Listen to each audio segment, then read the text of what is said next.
takes the time out to see what I have to say about certain things. It takes a certain humility to listen to somebody.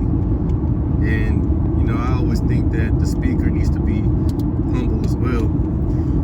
Because, regardless of what I know, if I know something, the point of me speaking is to pull up the listeners that humbled themselves, to pull them up to my understanding. Not to show off how smart you are or how much you know. I think that does no good. But we should all aim to be humble in this life. It doesn't matter who you are, it doesn't matter what you have, it doesn't matter what you know. We're all people. And one day we're gonna decay to dust. And until that day, we should always humble ourselves. Or life will humble us. But anyway,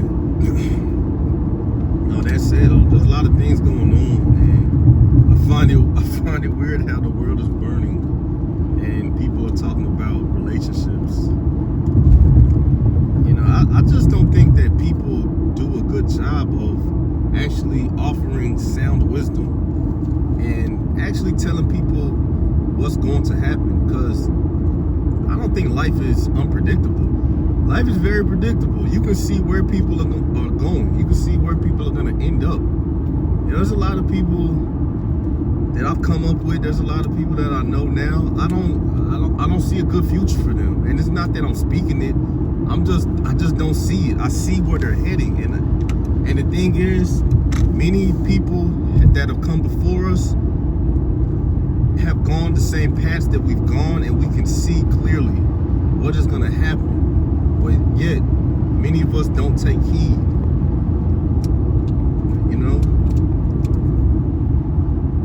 I keep saying the importance of economics, understanding resources and how it's spent.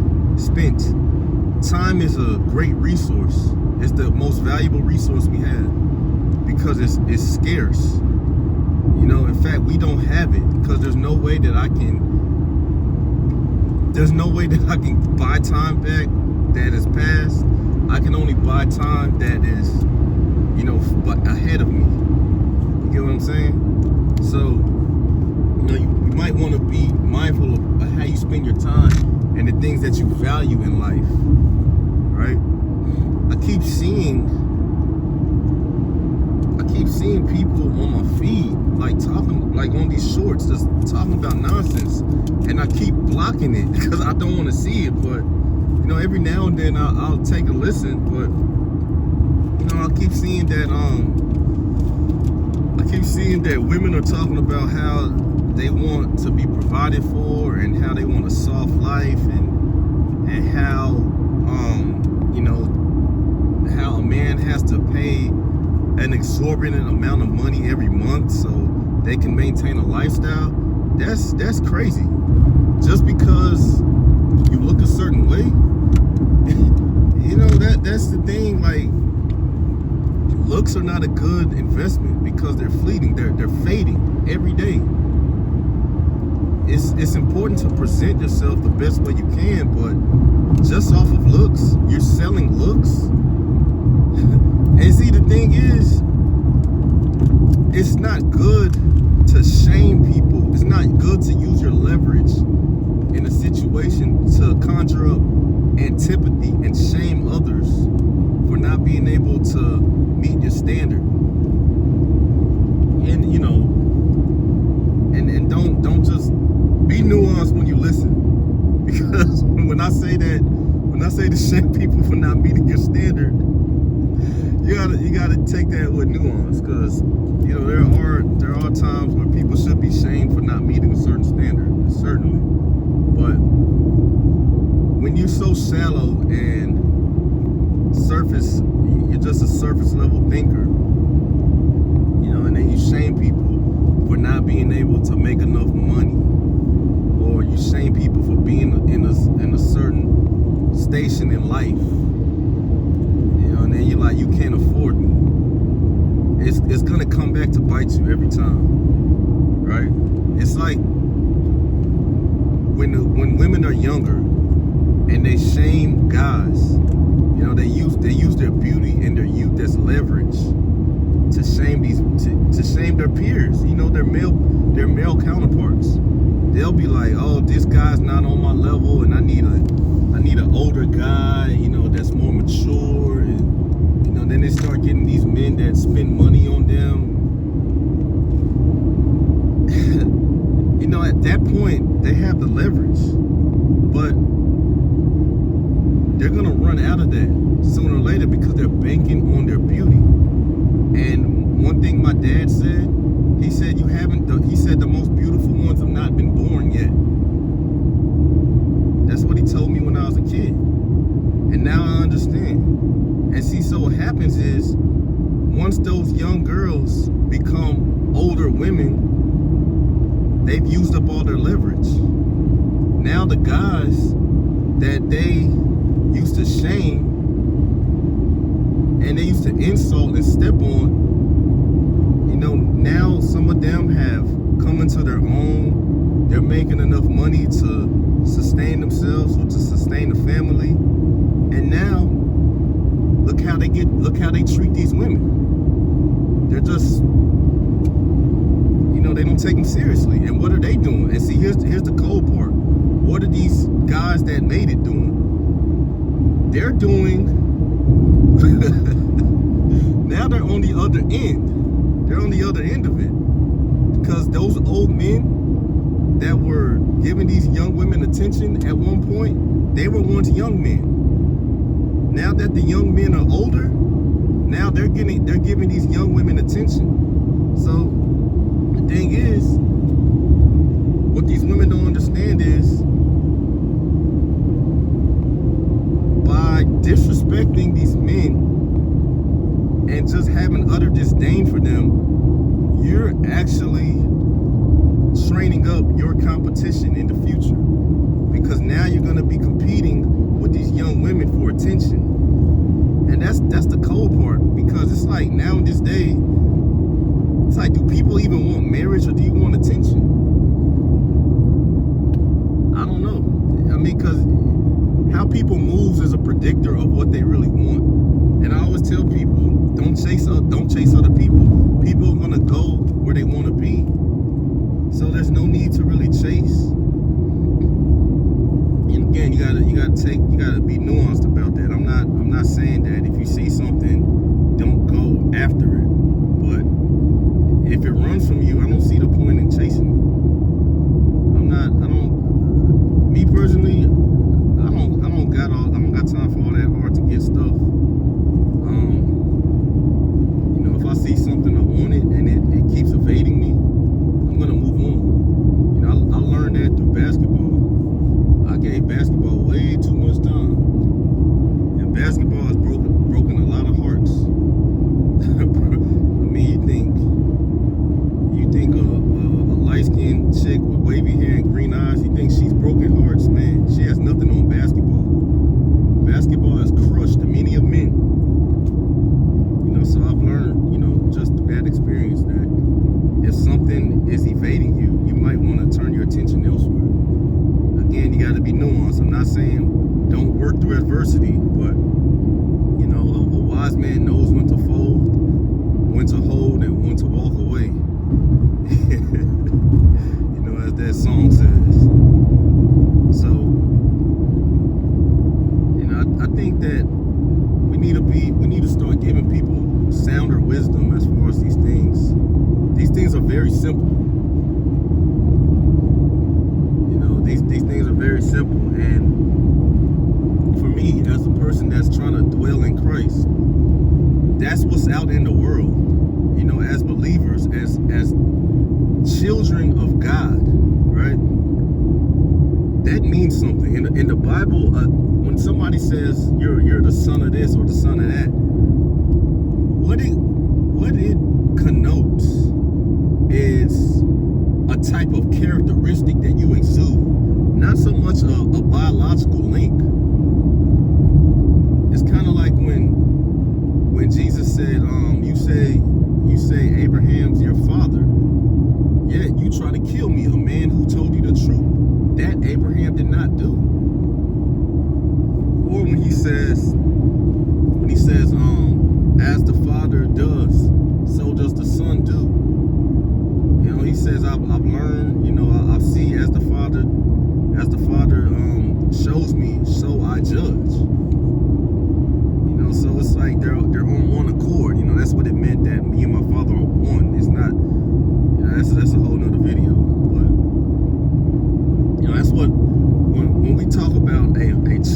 and a father, a parent-child relationship. You know, it's one the child exudes the characteristics, the actions of the predecessor.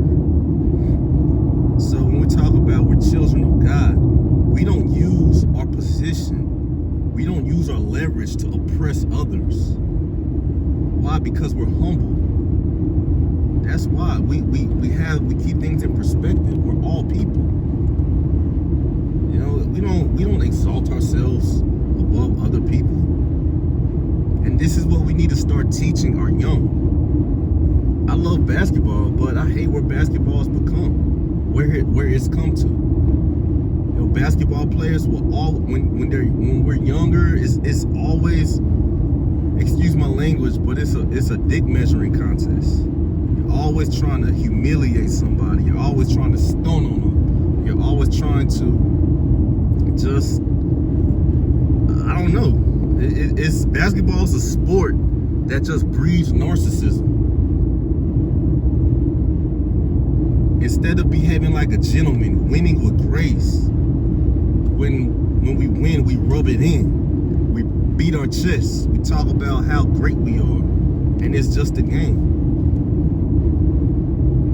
You know, that's what basketball's become, and it's like, and that's not a godlike thing to do. God could flex on all of us, but does he? It says that it makes it rain on the just and the unjust. You know, so these are things that we need to start teaching our youth and these women. Like, I always say that men have to take the lead, right? You know, as a man, don't worry about what the women are doing. You do what you're supposed to do. But that doesn't absolve women from responsibility and accountability. You know, women have the power of influence. I like how in Peter, in 1 Peter, it talks about, you know, wives, you know, obey your husbands. Basically, do your job, submit yourselves to your husband, because by your conduct, you can win your husband over. So, you know, he's instructing the women, and he's telling them, yes, you have an influence over the men in your life. Just your conduct alone can affect your husband. But, you know, we don't say stuff like that anymore. We just crap on men, and of course, men have a lot of blame to carry. But we can't absolve the women neither. Women are very egotistical, and I said in another video, very power hungry. I mean, women don't respect men. And I'm not, look, again, nuance, right? You should have a healthy respect for everybody. Or you know, one guy said he doesn't respect everybody, you have to earn it. And he said that respect comes as far as like merit. And you know, I get what he was saying, that, you know, admiration, if you're talking about that, I'm talking about just a regard for somebody's humanity or their person. You know, respecting people's boundaries. You know, that's what I'm talking about. You should have a regard for just everybody, right? But you should also understand your place. Men are bigger and stronger than women. You know, one thing I don't appreciate about Clarissa Shields is how she's always talking about how she can beat a man. Are you that insecure with who you are to want to challenge men, to measure yourselves against men? This woman says she can beat Sean Porter and Keith Thurman. These dudes will probably kill her, literally. I mean, it's crazy. Now Rolly Romero is one of her targets. Now she's talking about she can beat him. Shannon Sharp called her out on it, and she was like, it was just bad.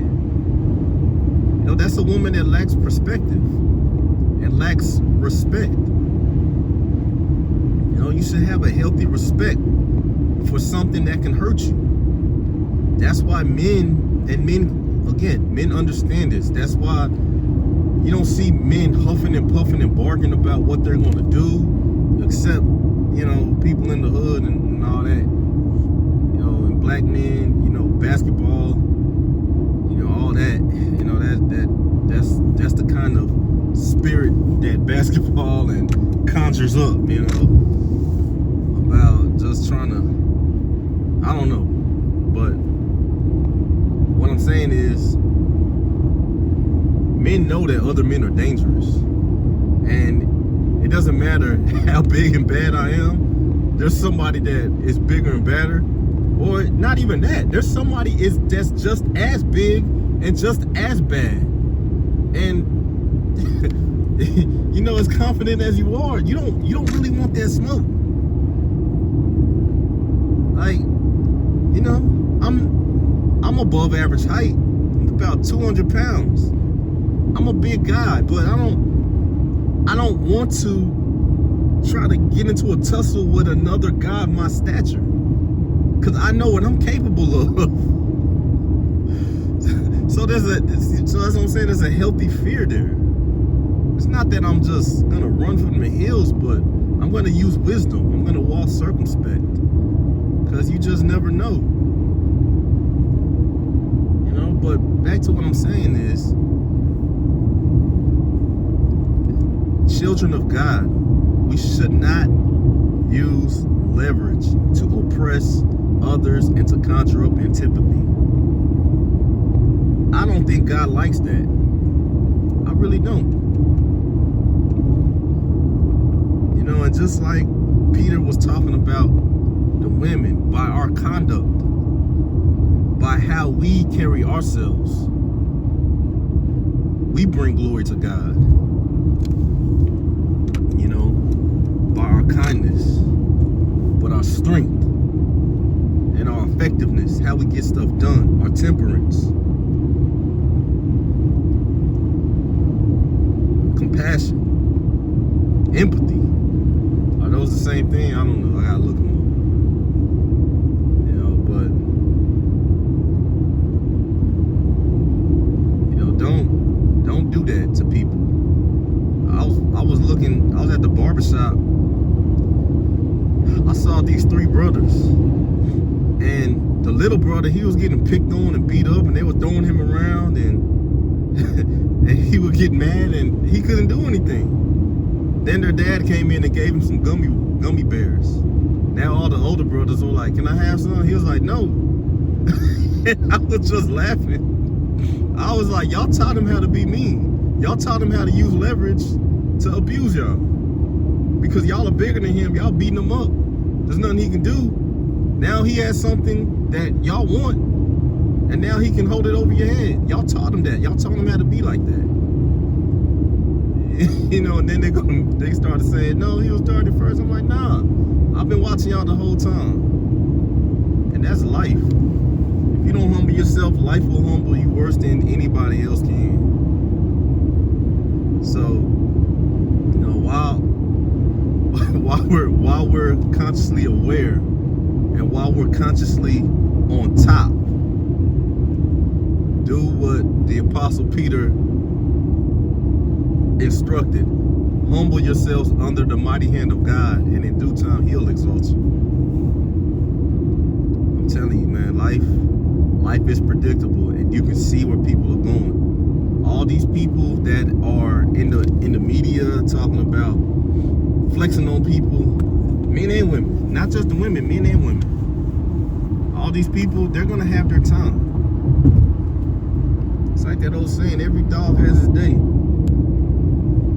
Like Ecclesiastes, it says, you know, you don't know what tomorrow's gonna bring. You don't know what calamities tomorrow's gonna bring. You just don't know. You know, so don't boast in these things. Anyway, I'll probably come back on again.